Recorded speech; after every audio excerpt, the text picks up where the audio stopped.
You ask Tiger to calculate. This deals with finding the midpoint between 2 points.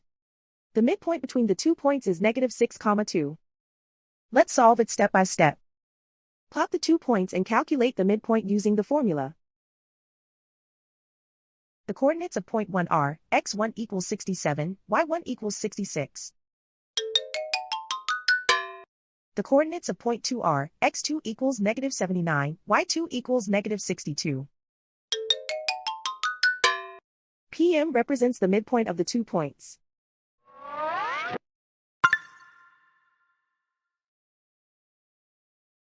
Use the x values in the midpoint formula to find the midpoints x. x1 equals 67. x2 equals -79. Simplify the arithmetic.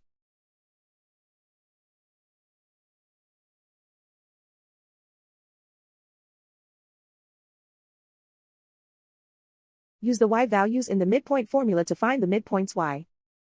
y1 equals 66. y2 equals -62.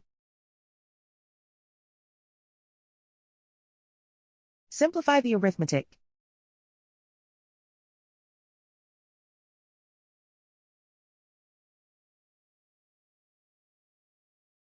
And so, the midpoint is -6, 2.